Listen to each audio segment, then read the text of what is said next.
सध्या संपूर्ण देशाचं लक्ष वाढत्या महागाईकडे लागलंय, कारण पश्चिम आशियात जो संघर्ष सुरू आहे त्याचे थेट चटके आता आपल्या खिशाला बसू लागलेत। गेल्या 72 तासात केंद्र सरकारने एका पाठोपाठ एक असे 4 मोठे निर्णय घेतलेत, ज्याने सर्वसामान्यांचं बजेट पूर्णपणे कोलमडणार आहे।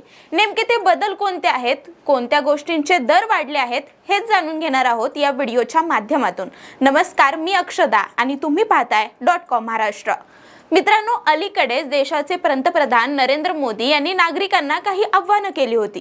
त्यानंतर काही दिवसातच एका पाठोपाठ एक मोठे निर्णय समोर येत आहेत। त्यातला सगळ्यात पहिला आणि महत्त्वाचा निर्णय म्हणजे 15 मे पासून पेट्रोल आणि डिझेलच्या दरात प्रति लिटर 3 रुपयांची वाढ करण्यात आली आहे।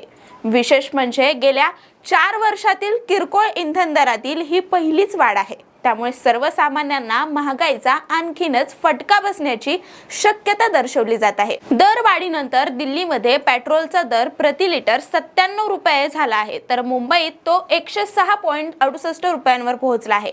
कोलकात्यात पेट्रोलचा दर 108 रुपये असून चेन्नईमध्ये 103 रुपये झाला आहे। डिझेलच्या दरातही 3 रुपयाची वाढ करण्यात आली आहे। त्यामुळे राजधानी दिल्लीमध्ये डिझेलचा दर प्रति लिटर 90 रुपये झाला आहे। मुंबईत डिझेल दर 93 रुपये, कोलकात्यात 95 रुपये आणि चेन्नईमध्ये 95.25 रुपये प्रति लिटर दराने डिझेल हे विकलं जात आहे। याशिवाय सीएनजीच्या किमतीतही 2 रुपयांनी वाढ करण्यात आली आहे। त्याचबरोबर दुसरा महत्त्वाचा निर्णय म्हणजे सोने चांदी दरवाढ। खरं तर पेट्रोल, डिझेल आणि सीएनजीच्या दरवाढीपूर्वीच केंद्र सरकारने सलग 3 महत्त्वाचे आर्थिक निर्णय घेतले होते। या निर्णयांची सुरुवात 13 मे पासून झाली। सुरुवातीला सरकारने सोन्या चांदीसह इतर मौल्यवान धातूंवरील आयात शुल्कात वाढ करण्याची घोषणा केली। या निर्णयामुळे सोन्यावरील एकूण प्रभावी आयात शुल्क 15% पोहोचले। सरकारी सूत्रांच्या माहितीनुसार अत्यावश्यक आयात कमी करणे, परकीय चलन साठ्यावरचा दबाव कमी करणे आणि वाढता व्यापार तुटीचा भार नियंत्रित ठेवणे हा यामागचा उद्देश आहे। विशेष म्हणजे 2024च्या अर्थसंकल्पात सोन्यावरील आयात शुल्क कमी करण्यात आले होते, मात्र आता सरकारने धोरणात बदल करत मूळ सीमा शुल्क 10% पर्यंत वाढवले आहे। तसेच कृषी पायाभूत सुविधा आणि विकास उपकर 5% करण्यात आला आहे। त्यामुळे एकूण आयात शुल्क 15% गेला आहे। हे नवीन दर नियम चांदी, प्लॅटिनम आणि दागिन्यांच्या सुट्ट्या भागांनाही लागू करण्यात आले आहेत। यानंतर तिसरा निर्णय म्हणजे 14 मे रोजी देशातील दुग्ध क्षेत्रातील दिग्गज कंपन्यांनी दरवाढीची घोषणा केली। Gujarat cooperative milk marketing federation अंतर्गत विकल्या जाणाऱ्या अमूलने दुधाच्या दरात प्रति लिटर 1 ते 2 रुपयांची वाढ केली। त्यानुसार अमूल गोल्डचा 1 लिटर दुधाची किंमत 68 रुपयांवरून 70 रुपये झाली, तर अमूल ताजा दूध 55 रुपयांवरून 57 रुपये करण्यात आले। मदर डेअरीनेही म्हशीच्या दुधाच्या किमतीत वाढ केली। त्यानुसार म्हशीच्या दुधाचा दर 75 रुपयांवरून 80 रुपये करण्यात आला। तसेच 500 मिली पॅकच्या दरातही वाढ करण्यात आली आहे।